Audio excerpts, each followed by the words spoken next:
다 함께 사도신경으로 신앙 고백하심으로 8월 6일 목요일 새벽 예배를 시작하겠습니다.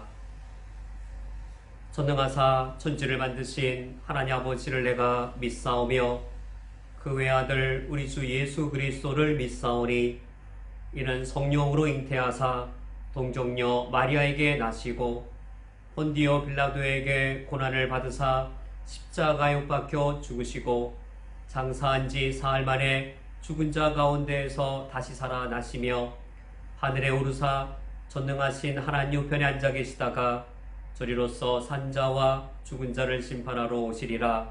성령을 믿사오며 거룩한 공예와 성도가 서로 교통하는 것과 죄를 사하여 주시는 것과 몸이 다시 사는 것과 영원히 사는 것을 믿사옵나이다. 아멘. 하나님 아버지, 오늘 주님이 우리를 지켜주심을 의지하며 주님의 은혜 안에 거하게 하여 주옵소서. 예수 그리스도의 이름으로 기도합니다. 아멘. 오늘 성경 말씀은 사도행전 1장 15절부터 26절까지의 말씀입니다. 오늘 성경 말씀 전 본문 중에 제가 21절 이하의 말씀을 봉독해 드리겠습니다. 이러므로 요한의 세례로부터 우리 가운데에서 올려져 가신 날까지 주 예수께서 우리 가운데 출입하실 때에 항상 우리와 함께 다니던 사람 중에 하나를 세워 우리와 더불어 예수께서 부활하심을 증언할 사람이 되게 하여야 하리라 하거늘 그들이 두 사람을 내세우니 하나는 바사바라고도 하고 별명은 유수도라고 하는 요셉이요 하나는 matti아라. 그들이 기도하여 이르되 무사람의 마음을 아시는 주여 이 두 사람 중에 누가 주님께 택하신 바 되어 봉사와 및 사도의 직무를 대신할 자인지를 보이시옵소서. 유다는 이 직무를 버리고 제 곳으로 갔나이다 하고 제비 뽑아 matti아를 얻으니 그가 11사도의 수에 들어가니라. 아멘. 오늘 성경 말씀의 이야기는 예수님이 부활하신 이후에 120명의 신자들이 마가의 다락방에 모여 기도하는 그 상황입니다. 우리가 오늘 읽지 않은 본문 15절 말씀에 모인 무리의 수가 약 120명이나 되더라. 그때에 베드로가 그 형제들 가운데 일어서서 이르되 란 말씀으로 오늘 말씀이 시작되고 있습니다. 예수님의 부활을 목격한 120명의 신자들은 예루살렘으로 돌아왔고 마가의 다락방에 모여 함께 기도했습니다. 그때 사도 베드로가 일어나 한 가지 중요한 제안을 합니다. 본래 예수님께서 우리에게 12제자를 선택하셨는데 그 중에 가룟 유다는 예수님을 배반하고 떠나갔다. 이제 그러하니 우리가 한 명의 사도를 더 선출하여 12사도의 수를 채우자라고 사도 베드로가 제안을 하게 됩니다. 그것이 오늘 우리가 읽은 21절과 22절의 본문 말씀입니다. 이 21절과 22절의 본문 말씀을 보면 이 사도로 세울 그 자의 조건을 크게 두 가지로 이 사도 베드로가 제안하는 것을 보게 됩니다. 21절, 22절 말씀에 이러므로 요한의 세례로부터 우리 가운데서 올려져 가신 날까지 주 예수께서 우리 가운데 출입하실 때에 항상 우리와 함께 다니던 사람 중에 하나를 세워 우리와 더불어 예수께서 부활하심을 증언할 사람이 되게 하여야 하리라 하거늘.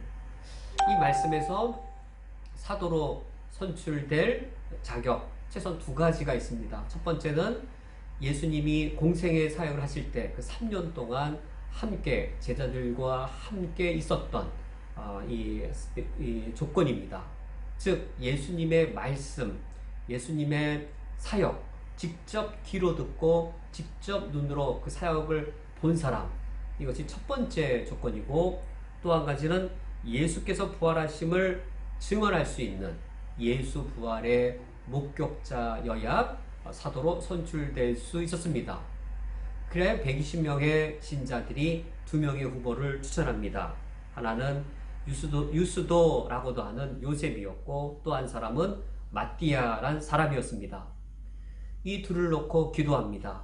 120명의 신자들이 이 둘 중에 누가 하나님의 뜻인지를 위하여 하나님께 기도합니다.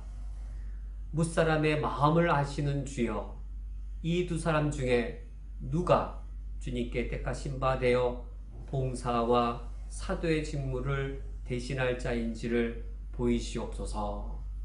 이와 같이 120명의 신자들이 하나님께 간절히 기도하고 제비를 뽑았습니다. 그래 두 사람 중에 마띠아가 선출되었습니다. 사도행전 1장이 어떠한 중요한 구절로 끝나는지를 우리가 주목해 봐야 됩니다. 우리가 오늘 읽은 마지막 구절 26절에 제비 뽑아 마띠아를 얻으니 그가 11사도의 수에 들어가니라. 11사도의 수에 마띠아가 들어가서 사도의 수가 12가 되었습니다. 우리는 여기서 매우 중요한 사실을 물어야 합니다. 왜 사도 베드로는 11제자, 11사도로 줄어진 그 숫자에 한 명을 더 제비 뽑아 선출함으로 12사도라고 하는 숫자를 맞추려고 한 것인가? 이때 120명의 모든 신자들이 사도 베드로의 말을 알아듣고는 왜 이처럼 함께 기도하고 제비 뽑아 12사도의 수를 채워 넣은 것인가? 매우 중요한 의미가 여기에 담겨 있습니다. 120명, 이 자리에 모인 120명, 그들은 예수 그리스도의 부활을 목격한 자들이고 이제 사도행전 2장에 가서 보면 그 120명의 사람들에게 성령이 임하여서 이 120명의 사람들을 통하여 최초의 교회 예루살렘 교회가 세워질 것입니다.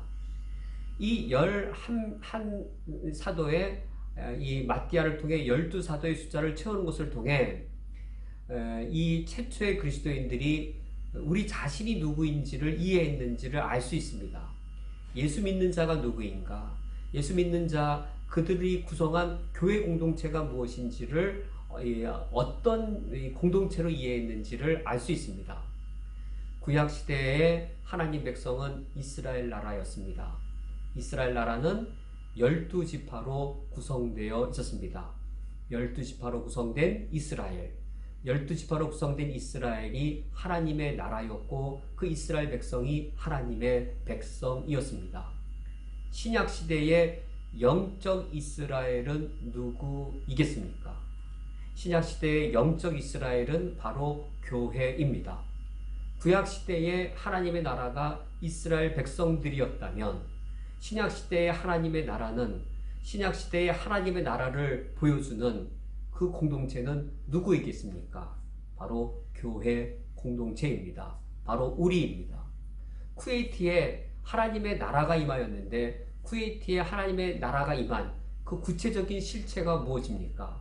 하늘에서 이 현실을 꿰뚫고 이 쿠웨이트 땅에 당도한 하나님의 나라, 하나님 백성의 공동체, 그들이 바로 누구입니까? 바로 쿠웨이트에 살아가는 우리 그리스도인들의 공동체, 예수 그리스도를 머리로 하고 예수 그리스도의 몸으로 모인 이 교회 공동체가 바로 오늘 이 신약 시대의 영적 이스라엘이며 신약 시대의 하나님의 나라이고 우리는 바로 하나님의 그 백성들입니다. 오늘 말씀을 맺도록 하겠습니다. 오늘 성경 말씀은 사도 베드로가 가룟 유다를 대신하여 한 명의 사도를 채워넣음으로 12사도의 숫자를 채워놓는 그러한 말씀입니다. 이러한 행위들은 최초의 교회가 자기 자신을 영적 이스라엘, 구약시대의 이스라엘 나라를 대신하는 신약시대의 하나님의 백성인 것을 그 자신을 그렇게 이해했음을 알려주고 있습니다. 우리가 오늘 이 말씀을 묵상하시면서 오늘 하루를 살아갈 때 나 한 개인은 하나님의 백성이요 우리 쿠웨이트 교회 공동체는 이 신약시대에 이 땅에 임한 하나님 나라의 구체적 실현인 것을 기억하시면서 오늘도 주님을 위해 살아갈 수 있기를 주님의 이름으로 축원드립니다. 함께 기도하시겠습니다. 하나님 아버지여, 예수 그리스도의 십자가와 그 죽음이 하나님의 씨앗이 되어 이와 같이 수많은 열매를 맺으며 그 열매 중에 우리를 하나님 나라의 백성으로 삼아주신 것을 감사드립니다. 구약시대에 그 이스라엘이 하나님의 나라인 것처럼 이제는 저희들이 영적 이스라엘이며, 구약시대에는 가나안 땅에 이스라엘 나라가 하나님의 살아계심과 주의 통치를 드러내는 백성의 역할을 했듯이, 이제는 저희들이 영적 이스라엘로, 이제는 저희들이 이 땅에 임한 하나님 나라의 공동체로 하나님의 살아계심과 주님의 사랑과 주님의 공의와 주님의 공평을 드러내는 주의 백성들이 오니 오늘 하루 그러한 삶을 살 수 있게 해 주시옵소서. 예수 그리스도의 이름으로 기도합니다. 아멘. 주기도로 예배를 폐하겠습니다. 하늘에 계신 우리 아버지여, 이름이 거룩히 여김을 받으시오며 나라의 임하옵시며 뜻이 하늘에서 이루어진 것 같이 땅에서도 이루어지이다. 오늘 우리에게 용할 양식을 주시옵고 우리가 우리에게 죄 지은 자를 사하여 준 것 같이 우리 죄를 사하여 주시옵고 우리를 시험에 들게 하지 마시옵고 다만 악에서 구하옵소서. 나라와 권세와 영광이 아버지께 영원히 있사옵나이다. 아멘.